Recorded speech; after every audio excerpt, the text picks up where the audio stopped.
two. 1, 2, 1, 2, 3, 4. When the school hoops and we're back for more. More guests and topics to explore. School hoops, school hoops.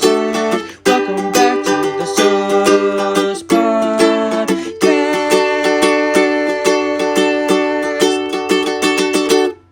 Growing up, I was always like interested in taking photos because my dad was really into photography growing up, and like especially like both my parents like they really like taking photos of us like basically anywhere. But it wasn't the cringy ones, naman. Like you know when parents make their kids post their photos and then it's like super post, but they really wanted us to be like in the moment and candid. And I was always wondering, like, whenever we went out or like went on vacation, they were super adamant about like having photos of people and places and just like capturing those memories. So like for me naman, like whenever we traveled and stuff, like I would always like insist like, oh, I want to take photos of this and of that. And I think it was like medyo later on in like, well, later on in life, fifth grade. That's not late. But it was like when I started like going to school that I realized like, oh, photography isn't just like something that people do for fun or like to preserve memories and stuff. Like, wow, it's actually things that people can like learn and take seriously. And like some people take it as a profession. Some of it like some people use photography to tell stories. Some of it use photography to get higher grades and be more Bibo with projects and stuff. So I guess that's where like the ambition in photography came from. It was always like an interest and a hobby or like just not in a way of life, but it was just like always there. But like taking it as an ambition and like taking it one step forward. It was really like in school and student publications and stuff like that. I never had like a photography background. None of my relatives used to be a photographer. None of that. But I used to take pictures lang on my iPod Touch when I was like, I don't know how old, like super small lang. So I'd, take pictures of anything and everywhere and all that. Then my mom was like, hey, I used to work. I got older, and my mom was like, I used to work for Kodak. You should try film. But then, it wasn't as big as it was now. So, it was hard to look for a camera and all that. So I stuck to my phone and all that. And then um, eventually I got around like 3 years ago, I got a camera, a film camera. And my mom was like, okay, you better start with film because, that's what's really going to teach you and don't go straight to digital. I'm like, oh, okay. So yeah, I started with a film camera. I still have it today. I still use it, the very first one.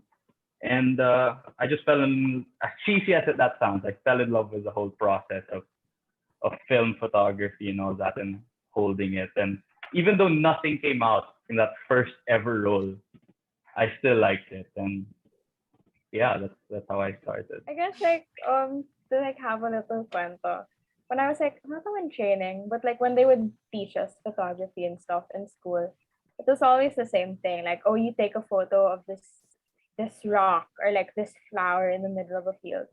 Like I always honestly struggled with that because like imagine trying to like make captions of like up out of photos of like still objects. And it's such a contrast to like let's say painting like you see in those movie scenes where people are like, oh, learning how to paint. So it's like a bowl of fruit and something like that. So like you learn from taking photo. You learn from painting something that's still. Like Yeah. I did learn from like taking photos of like still objects and like subjects that didn't move. But that's not how the world works. And like I guess for me personally, I really enjoy taking photos of like people more. Mm-hmm. Like, which kind of sucks. Like we're in the middle of a pandemic, you can't really take photos of people. But Yeah. like the way it's like super interesting when like a person so perfectly placed in a spot. Like those are always like my favorite travel photos. When it's like a building and like there's just like a person right in the middle of a doorway. It's like wow, that's so cool. Like they're just like right there. It's not posed, and that's like how small they are in the grand scheme of things and stuff like that. But like um yeah, the most unique perspectives and things. Again, I'm also in a school club, and we always like every year we go through this thing called like recruitment, and we ask photographer applicants to like send photos And it's always like one thing for me personally that I look out for is like whether or not the person has an eye for it. Which I think, well, like that's such a saying, and I feel like if you agree with me, like having an eye Yeah. for photography, it's like Oh yeah. knowing when things are like perfectly centered, or like knowing how lines look good, or like how framing looks so good. And that's really like, again, what catches your eye when you decide to photograph. It's like when you take a photo, the end product is going to be like a two-dimensional thing. Like knowing that it's all gonna fit in like a little rectangle. And like all the experiences, all the things you see in front of you are only gonna be like condensed into a very, very small thing. It's kind of Yeah. like, how much of this experience do I wanna keep in this photograph? So like that's for me, like how much of a story can be told into like a little box. Well, not like I don't know, like she had a background with photography. I did not. Like nobody taught me what the rule of thirds was or how what an aperture is.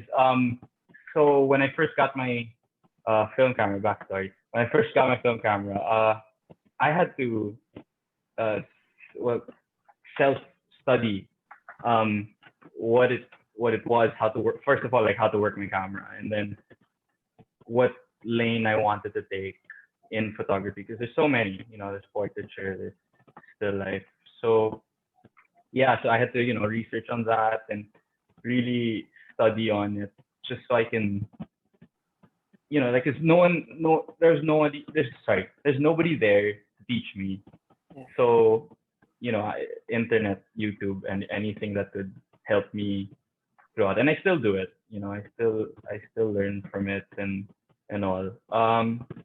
So usually I take street photography, and it's it's a broad lane of photography, and then how I quote unquote train my eye, or like find something that's nice to capture. I look up to um, previous and legendary photographers, no, and I study them and study what I like about their pictures, and of course not copy it, but somehow like what can I learn from that and apply it to what I'm doing. So yeah, so that's how I do it. Actually, Tonya said something about like how photography is so technical.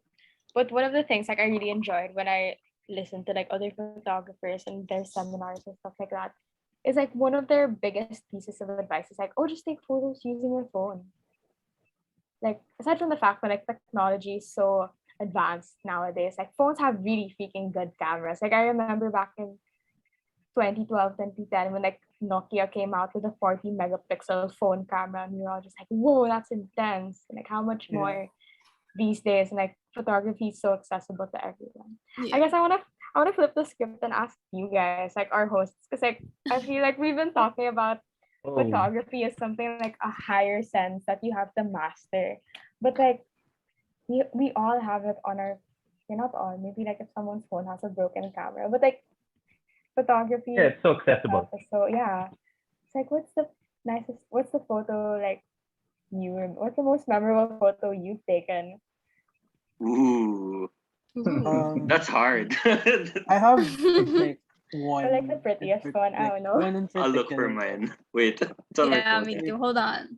I was in like Balasan with my family and stuff, and it was like um afternoon, mga like I think 3 or 4ish, I think, and then Golden hour yeah, time. the golden hour time and stuff, and I love this photo. Like my dad and my little sister, they're like walking on this bridge towards the beach and stuff, and I just captured it. I was just like, it was like a cute moment and stuff. So I Nice. captured it, and then I was just like, oh, they're not super. It turned out like better than I expected and stuff. Like you could see like the shad, and it's like dark and stuff, but Yeah. like like there's like kind like shadows and stuff like that, but like you can like just see like their figures, like not their like faces or even stuff. Yeah. It's just like their figures and stuff, and it's with like it matched well with like the lighting and everything. So I think that's like what my favorite photo that I've ever taken. It wasn't in my phone pa, like, so yeah, I think that's mine. Yeah, Good.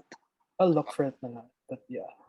Um, I think for me, because I didn't start using Instagram when the world did. I was a bit late. So I ended up making my first account mid 2015, and then I deleted that account and made a second one when I started senior year. And that was sakto right before I went to Fukuoka, Japan. So I decided like, oh, it's a perfect opportunity to get photos into my feed, diba? Like I can just start taking Yeah. whatever and it's gonna look nice. So I downloaded all the editing apps like Visco, like Snapseed. Of course, I was playing with the free filters because like some of them really look nice. And then I was so like happy with my photos from that trip that I continued it like on my trip to Hong Kong like a few months after.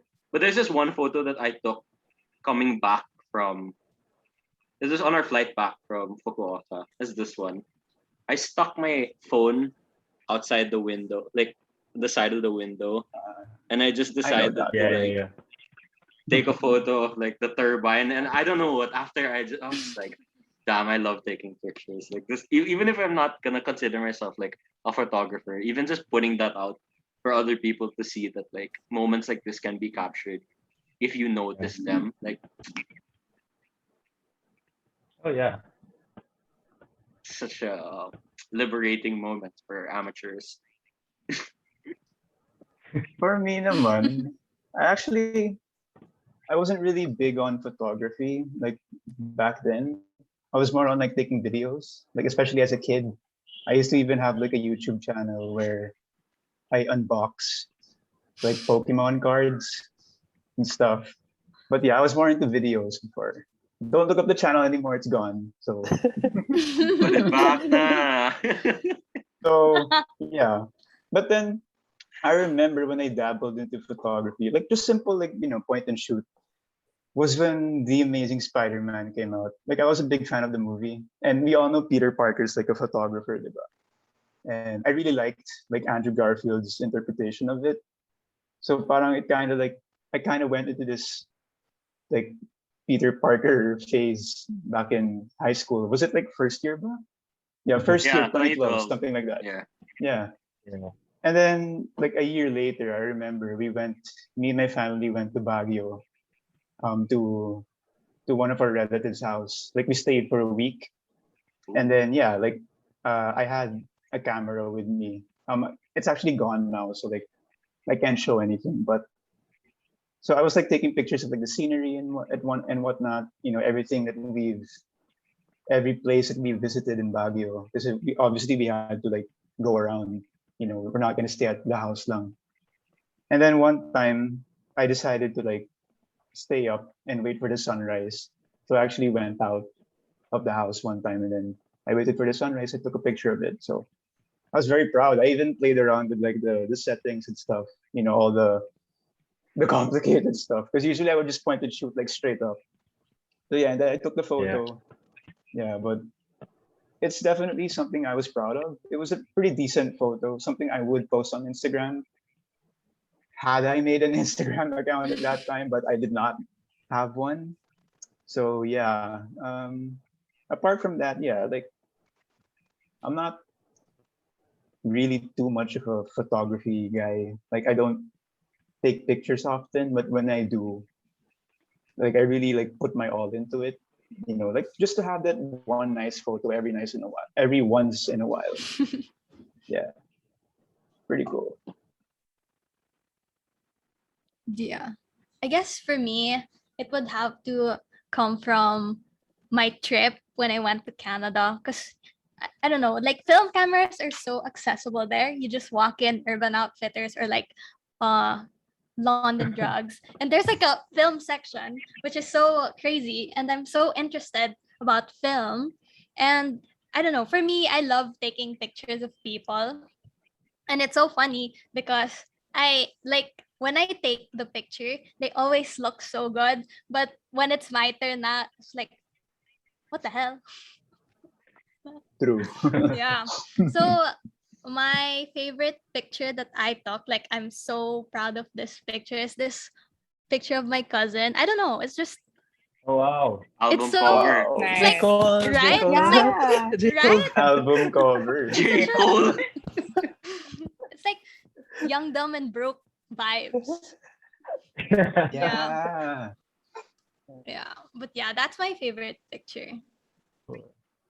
I found the photo actually. Like, I don't know if you get, oh my gosh, my camera's blurred pala. Wait lang, I'll not blur my background muna. Okay, so it's this.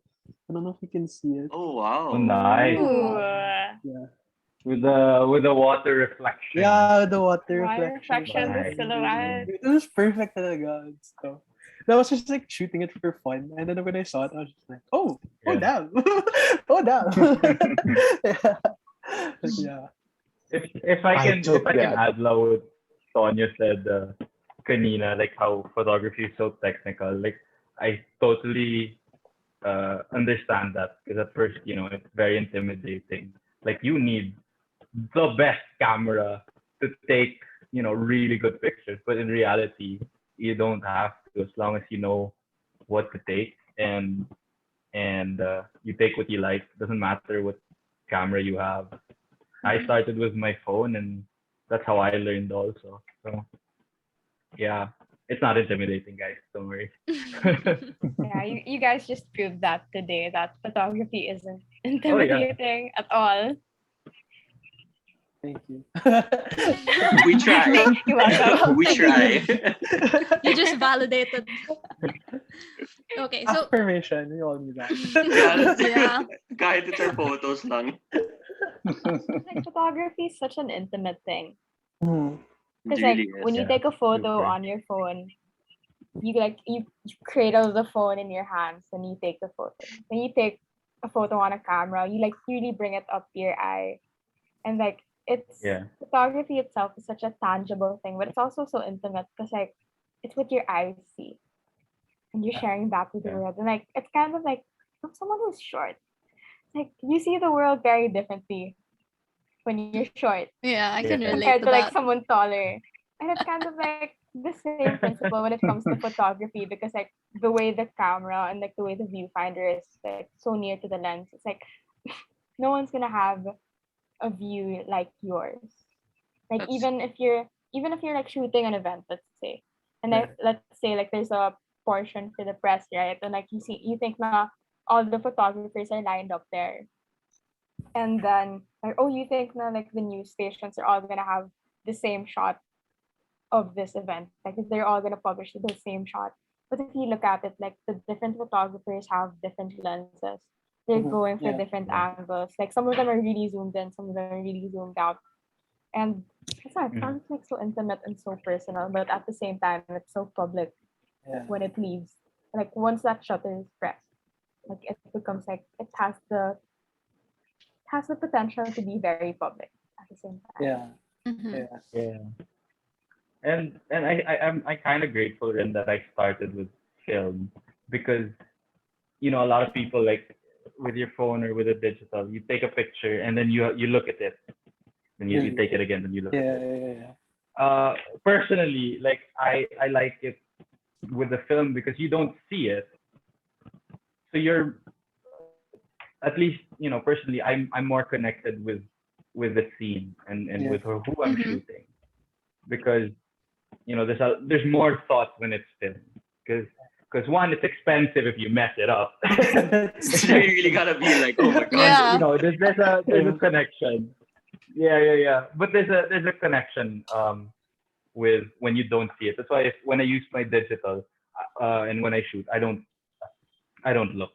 Yeah. I don't have a lot of professional work experience. I don't have a lot of professional experience, but I think all of our common friend, the rapper Gabby Singh's son, um, he so story time. So he told me he asked me if I could shoot for him for his uh, rap career and album or whatever. Shout out to you, good kid. Um, and I was so scared because I only at that point I think I've only been shooting film for like a year, and this exact camera was my only camera, I was like, okay, I can do it. And I was like, I have no experience. So like, as soon as he said that, I went online and I was like, how do I do this? How do I?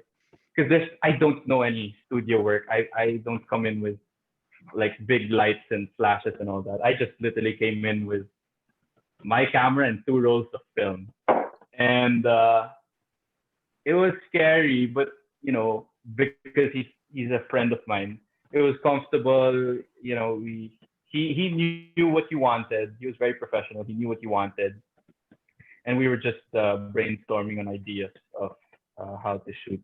And eventually, it's on, or it still is. It's still on Spotify. And when I saw it, I was like, I had like a out of body experience looking at like, is that my picture on Spotify? Like, what? It's not like major, but I still count it as like a huge thing in my quote unquote small photography career. Yeah. So, and then recently Dudong, uh some will seek. Oh yeah. Yeah, he approached me if he can use my picture for the album cover, the cover art, which was another like wow experience. Because like honestly, I wasn't even shooting for that reason. I shot that because I wanted to document the weekend and Yeah, yeah, yeah. I remember the that. Yeah. Antioch weekend. Yeah, and then he just reached out to me like a month ago if he could use that. So I was like, wow, that's like it's nice to know that I guess it's paying off. Like everything that I've studied on photography and all of that, it's kind of paying off. But a real studio work I haven't done. Hopefully I would. Maybe I'm not sure. Uh, yeah. Oh, I guess for me naman, like I don't think I've like worked professionally, but working in student pubs and all of that is, I guess, like the closest I'm ever gonna be to like taking this as more than just a hobby, like almost a job. Especially because like when you're put in a professional work environment, it's something that you always considered a hobby, and like basically almost everyone who joins with you considers it a hobby. One thing that you really don't expect is like all the feedback and all the technicalities of it. So you kind of just like see it as more than just a hobby, more than a learning opportunity, but really like a chance to do something like professional, like give your all about it and have very professional opinions on it. I guess like for that, like my highlight of the of my photography career would really be I guess like being featured on ABS-CBN Sports. Like it's such a cool thing. Wow. You're like, Oh, yeah, That's Nice. so cool. Yeah. it's crazy. Okay, so like the story behind it was like um it was like late to after I was like late na after class, and I was like rushing to find the lens, and I had to go upstairs. Like I had to climb up the Razon and take photos of like the lady spikers, and it was them in like this really cool V formation photo. Like I don't know, I just thought I was taking it for an article. Like oh, they were so nice, they're so professional, and they also, I guess that's one thing that you don't really realize about student athletes is because they're so photographed. It's like they already know what to do. Like they know what their angles are and everything. Like they're probably like that's why they become really successful models outside the sport because they know what their angles are. But yeah, so it was like I woke up one afternoon and my photo was on ABS-CBN Sports, like with the watermark and my name on it. I was like it just felt so surreal knowing that like photography isn't just like a hobby. Like it's not just something like I'll send to my editor and it's gonna be like posted on the LaSalle and like on a Facebook page, like printed on a newspaper. But like now it's something that's like shown to the general public. It's Wow. crazy lang to think of That's so like cool. something, and it's Yeah. also it's like something that came from like it's something that jumps from a small screen on your camera, like a small screen that you held in your hands. Oh my god. Yeah, it's something that jumps from like a small screen that you had in your hands to like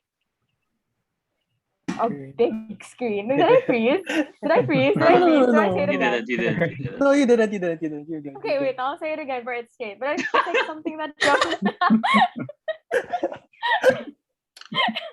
Ramon, there's the promo Para clip. sure. There's the promo Para clip. There's the sure. promo clip. Yeah. Okay, sige. Noted. Wait, I had something. Okay, no. So it was crazy to think of something that I saw on a small box in the viewfinder, a small box on like the preview screen of my camera. So it's the bigger box, I guess, like on my laptop, to something that's like projected on the small screens, on the phones, on the TVs of different people in the country who are tuned in to like learn about the lady spikers. Like that's just insane. The watermark Nice. coding Yeah. in Java, dude. That must have been Photographed like by. that must have been The surreal. bottom right Like, there. Yeah. I guess like aside from the technical stuff that I mentioned earlier, like make sure your cameras are charged, bring an extra battery. Always it's kind of hard to say always carry your camera with you at all times. You do have your phone. Yeah, always carry a camera, bring an extra battery. Those are like the small things that we tell each other in the LaSalle. And like whenever we orient someone, like be prepared, always shoot in RAW so it's easier to edit. But it's also like the biggest piece of advice I can say to like someone who likes taking photos. It's like it's just photos. Like not only is it like just photos, so don't scare yourself about it. Like it's not as intimidating as it sounds. But the fact that it's just a photo and the way like your little 4x5 photo could like mean so little to you, it also means so much to someone else after. Like that's it. It's just a photo. Don't overthink it. But when it means a lot, it's crazy to think that that was just a photo.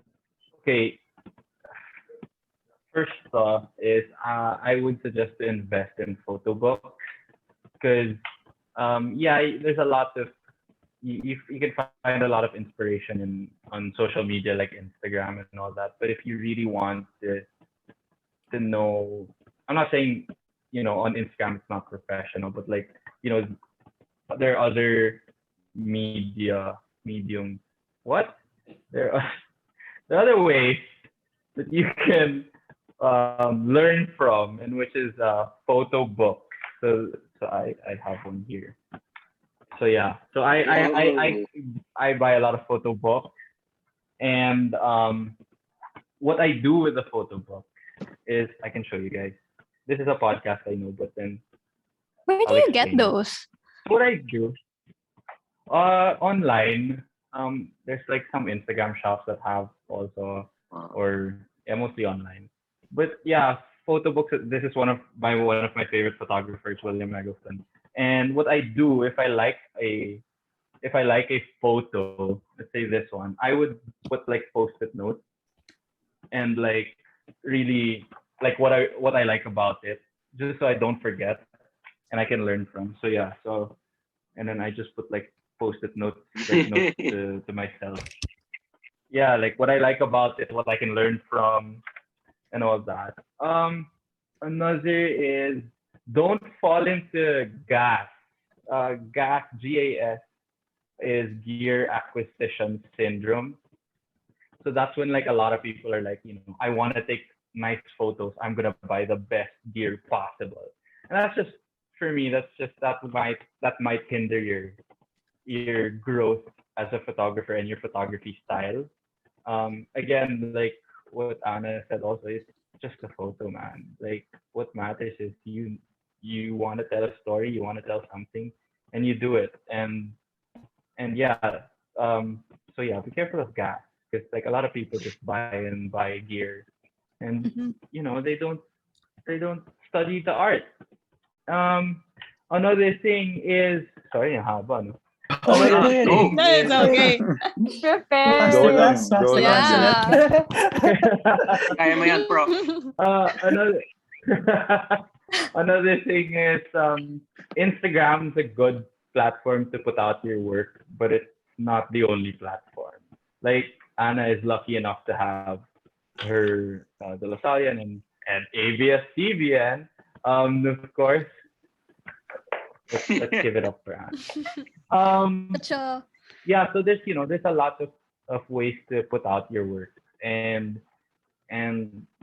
there's a big community even in our circle of friends. There's a lot of people who like photography, and maybe you can show them your work, and they can help you grow also with their opinions on it, and if you have questions about it, like what we're doing now, right? So it's good to have a community um, of people who like photography, and what else? Yeah, learn from different lanes of photography. Like I like shooting street photography, but I also look at portraiture, studio work, movies, even though some might say it's completely different, like street photography. Or if you like um, portraiture, you can look at still life or wildlife photography. There's a lot to learn in different lanes of photography. It's a big community. So yeah, at the end of the day, just keep shooting. Have your camera with you. If you have a camera, bring it all around. That's what I do. I bring my camera all around anywhere, even though I'm gonna go across the street or whatever. I still bring my camera. You'll never know. So yeah. 1, 2, 3, 4. Thanks for tuning in to more Screw Up Sesh. We'll see